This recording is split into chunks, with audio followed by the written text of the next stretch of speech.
শ্যামনগরের সমরেশ বসু উদ্যানে প্রাচীন গাছ কেটে ফেলার অভিযোগ বিজেপির। ভাটপাড়া পৌরসভার শ্যামনগরের 23 নম্বর ওয়ার্ডে সমরেশ বসু উদ্যান, যা বর্তমানে দীপালি পার্ক নামে পরিচিত, সংশ্লিষ্ট সেই পার্কের একটি প্রাচীন গাছ কেটে ফেলার অভিযোগ তুলল স্থানীয় বিজেপি নেতৃত্বের তরফ থেকে। বিজেপি নেতৃত্বরা এই গাছ কাটার খবর পেয়ে ঘটনাস্থলে এসে বন দপ্তরকে খবর দেয়। খবর পেয়ে ছুটে আসে বন দপ্তরের আধিকারিকরা। সংবাদ মাধ্যমের মুখোমুখি হয়ে জগদ্দল 1 মণ্ডল বিজেপির সভাপতি শুভঙ্কর দের অভিযোগ করেন, শাসক দলের আগেই সংশ্লিষ্ট এই পার্কে বেশ কয়েকটা গাছ কেটে ফেলেছে পার্কের সংস্কার করার নাম করে। তার পাশাপাশি বিজেপি নেতৃত্বরা জানান, মাঠ সংস্কার করা ভালো উদ্যোগ, কিন্তু এর আড়ালে গাছ কেটে ফেলছে শাসক দল। কিন্তু বন দপ্তরের অনুমতি না নিয়ে গাছ কাটা দণ্ডনীয় অপরাধ। গাছ কাটার বিরুদ্ধে তাঁরা প্রতিবাদ জানাচ্ছেন। অপরদিকে স্থানীয় 23 নম্বর ওয়ার্ডের কাউন্সিলর সুখেশ বিশ্বাস বলেন, এই এলাকায় একাধিক অসাধু ব্যক্তিরা রাত হলে নেশা করে, তাই মাঠটির সংস্কার করার জন্য এই গাছ কাটা এবং আমফানের সময় একটা গাছ হেলে পড়েছিল, সেই গাছটাও কাটা হয়েছে। ব্যাপারটা হচ্ছে খেলার মাঠ ছিল এই দীপালি পার্ক নয়, যেখানে আপনি ওয়াটার ট্যাঙ্কটা দেখতে পাচ্ছেন, ঠিক আছে? এটা সোয়ারেজের প্রকল্পের ট্রিটমেন্ট প্ল্যান্ট। সে প্ল্যান্টের গ্রাউন্ডটা ছিল খেলার মাঠ, আর এখানে একটা পার্কের মতোই ছিল, যেখানে এই বাম আমূল থেকে পার্কটা হচ্ছে পরিত্যক্ত। তারপরে একটা কমিউনিটি হল করা হয়েছে, এখানে করেছি আমরা। হবার পরে এই পার্কটা জঙ্গল টঙ্গল থাকতো, কয়েকটা বড় বড় গাছ দেখতেই পাচ্ছেন এখানে। এবার আমফানের সময় একটা গাছ হেলে পড়েছিল, এবং এই পার্কে জঙ্গল আছে বলে কিছু কিছু ছেলেরা আছে যারা এখানে জুয়া মানে গাঁজা মদ এসব আড়াল আবডালে খেত। পাড়ার লোক অবজেকশন করেছে, এবং আমাদের এমএলএ সাহেব দীর্ঘদিন ধরে, আমি যখন কাউন্সিলর যখন লড়েছিলাম এখানে, তখন আমার এজেন্ডাই ছিল যে দীপালি মাঠটাকে একটা ওপেন স্কাই জিমনেসিয়াম, আধুনিক একটা পার্ক তৈরি করার। সেই অনুসারে 46 লক্ষ টাকা লস্টারে ভেডিং হয়ে গেছে, শুধুমাত্র ফেন্সিং একটা পেডিয়াম করার জন্য বরাদ্দ হয়ে গেছে। তা সেই অনুসারে পার্কের কাজ আমরা শুরু করেছি। এবার একটা গাছ যেহেতু হেলে পড়েছে, হেলে পড়ার ক্ষেত্রে যখন এই গাছটা যখন আমার মোবাইলে ফটোটা আছে, সেই গাছটা হেলে পড়ার জন্য ওটা পাড়ার লোকরা বলে, তারা কী করবো, তখন গাছ কাটাটা অপরাধ। কারণ আমরা তবু পার্কে অনেকগুলো গাছ লাগিয়েছি, তবু একটা গাছ আমরা বাঁচিয়েছি, ওই ছাতিম গাছটা। এখানে আর গাছ ছিল, সব তুলে তুলে ফেলে দেয় ওরা, যেগুলো মাঠে থাকে আর কি, গাঁজা মদ খায় যা ছেলেগুলো আছে, এবং ওরা সব বিজেপি পার্টি করে। এবার উন্নয়ন তো সহ্য হয় না। এবার বিরোধী নেত্রী যে আছে, প্রাক্তন সাংসদ, তিনি বলছেন এই পার্কে গাঁজা মদ খাওয়া হয়। আবার যখন এই পার্ক যখন সংস্কার করা হবে, তাদের লোক দিয়ে ওরা ভিড়ি দেওয়া হবে, বলে গাছ কেন কাটা হচ্ছে, জঙ্গল কেন পরিষ্কার করা হচ্ছে। ঠিক না এটা। এবং তারা রাজনীতির স্বার্থে শুধু একটা মাত্র ওই অভিযোগ করছে। দেখতেই পাচ্ছেন একটা গাছটা কী অবস্থা, একদম মানে গোড়া উঠে গেছে আমফানের সময়, এবং সেই গাছটা যদি বাইচান্স রেখে দেওয়া হয়, পার্কটা উন্নয়ন করা সম্ভব না।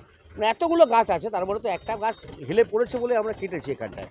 এখন এই নিয়ে একটা মানে উন্নয়নে বাধা দেওয়া, আর কিছুই না। রাজনীতি করতে হবে তার জন্য।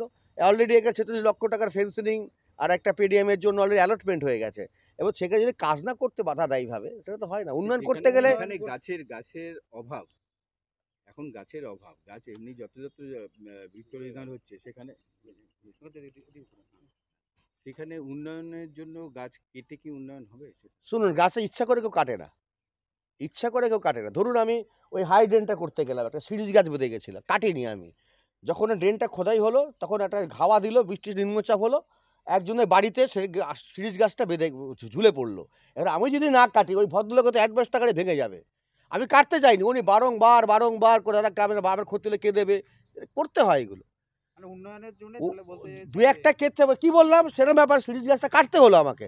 তখন কোনো সাংবাদিক আসেনি, যেহেতু বাড়িটা যখন বাড়ির দিকে পড়ে গেছে, তাই কি না, ওই কোনাটায়, সেখানে সিরিজ কাটতে হলো আমাকে। উপায় নেই, না কাটলে ড্রেনটাও করতে পারছি না ওইখানটায়। ড্রেনে পারে ছিল, যেহেতু পার থেকে 4 ফুট মতো ডিপ করে মাটি করে হাই ড্রেন হচ্ছে, ন্যাচারালি গাছটা মাটির সাপোর্ট ছিল না বলে পেরে গেছে। এটাও ঠিক তেমন, আমফানের সময় যখন মাটি আমার চাচানো হচ্ছে, কালকে জেসিবির মাথা বেঁধে গাছটা ঢেলে পড়ে গেছে এইখানটায়, এবার জেসিবি আটকে গেছিলো, এবার টানাটানি করেছে, পড়ে গেছে। এবার তার জন্য গাছটা কাটাই হচ্ছে। এটা কি অন্যায় নাকি? এটা বলুন না। একটা মানুষের একটা যে কোনো একটা গাছ যদি পড়ে যায়, সেটা কাটতে হবে। রাস্তায় পড়লে গাছ কাটবেন না, ওটা ক্রেন দিয়ে তুলে দেবেন। যদি তারে একটা গাছ পড়ে, আপনি কাটবেন না। দু একটা জায়গায় এরকম কনসিডার করতে হয়, কিন্তু সেক্ষেত্রে রাজনীতিকে নোংরা রাজনীতি করছে, ঠিক না এটা। এর বিরুদ্ধে আমরা তীব্র প্রতিবাদ করি। এই কারণেই, গাছ হচ্ছে আমাদের একটা জীবন। সেই গাছকে রক্ষা করার দায়িত্ব হচ্ছে আমাদের প্রত্যেকটা মানুষের। বিশেষ করে এই স্থানীয় যে পার্কের যারা দায়িত্বে আছে, তাদের তো এটা প্রথমেই প্রোটেকশন দেওয়া উচিত। যে গাছকে আমরা কিভাবে রক্ষা করব। অর্থাৎ একটা গাছ আমরা বলছি গাছ প্রয়োজনে নিশ্চয়ই কাটতে হবে, আবার প্রয়োজনে লাগাতেও হবে। অতএব যেটা এই গাছটা যে জায়গায় আছে এখানে যদি আমরা গাছটা নাও কাটি তাতে কিন্তু এই পার্কের কোনো মানে চলাফেরা বা কোনো কার্যক্রমে করতে কোনো অসুবিধা হবে না। ছেলেমেয়েরা যদি খেলাধুলো করে, তা পার্কের যা অবস্থা খেলাধুলো তো উঠেই গেছে, মনে হয় পার্কের যা মনে হয় বহুকাল ধরে ব্যবহারও হয় না। যাই হোক, আবার নতুন করে আবার ভাটপাড়া পৌরসভা 23 নম্বর ওয়ার্ডের পক্ষ থেকে যে উদ্যোগ নেওয়া হয়েছে সেই উদ্যোগকে আমরা সাধুবাদ জানাই, কিন্তু গাছ কাটার বিরুদ্ধে আমরা তীব্র প্রতিবাদ করি। আমরা গাছ কোনো অবস্থায় কাটতে দেবো না। তার জন্য যদি আমাদের প্রয়োজনীয় অন্য কোনো ব্যবস্থা গ্রহণ করতে হয় আমরা। ওরা তো বলছে এখানে গাছ ছিল না, তা গাছটা ছিল না, এত বড় গাছটা এমনি হয়ে গেল। এটা আইলার সময় পড়ে গেছে, আবহাওয়ার সময় পড়ে গেছে, তার এই জন্য এইভাবে কাটতে হচ্ছে। কারণ এটা তো তাও এইটুকু কেটেছে, এরপরে এই গাছটা তো পড়ে যাবে। একটা জিনিস যখন কংক্রিট করবে তখন তো আবার এটার জন্য আবার বেকার খরচ হয়ে যাবে। এই জন্য এটা পড়ার মতো এই অবস্থা নেই, তার জন্য যে ডালপালা ছেটে দেওয়া দরকার সেটা করে দিক। একটা গাছকে করতে গিয়ে কিছু করতে হয়, এটা কিসের উন্নয়ন? এই গাছটাকে এমন কিছু উন্নয়নে কি বাধা সৃষ্টি করছে? এই জায়গাটা যেই জায়গাটা গাছটা রয়েছে এখানে কি উন্নয়নে বাধা সৃষ্টি করছে কি? এটা আগে প্রশ্নটা এটা আমাদের করতে হবে। এই গাছটা এখন যে অবস্থানে রয়েছে, অর্থাৎ ঝড় জলেও কিন্তু এটা পড়ে যাওয়ার কোনো সম্ভাবনা নেই এখন যেভাবে গাছটার অবস্থান রয়েছে।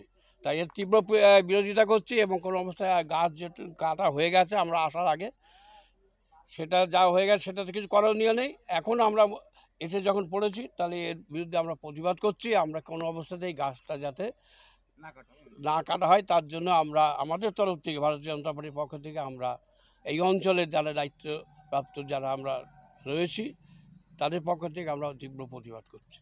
এই পার্কটা এখন পরিষ্কার করা হয়েছে, পরিষ্কার করব। জঞ্জাল ছিল, কিন্তু অনেকবার প্রতিবাদ করেছি, অনেক জায়গায় জানানো হয়েছে, কিন্তু এর বিরুদ্ধে কোনো অ্যাকশন নেওয়া হয়নি। এখানে যে দীর্ঘদিন যে নেশা ভান যে চলতো কিংবা এরকম যে একটা পরিস্থিতি তৈরি হয়েছিল সে ব্যাপারে আমরা লিখিতভাবে অনেক জায়গায় জমাও দিয়েছি, এবং আমাদের যে পৌরসভা তারা এই ব্যাপারে যথেষ্ট অবগত ছিলেন, কিন্তু এর বিরুদ্ধে কোনো রকম কোনো অ্যাকশন বা স্টেপ নেওয়া হয়নি। তো এখন যখন নেওয়া হচ্ছে সেই অ্যাকশনটাকে আমরা সাধুবাদ জানাই।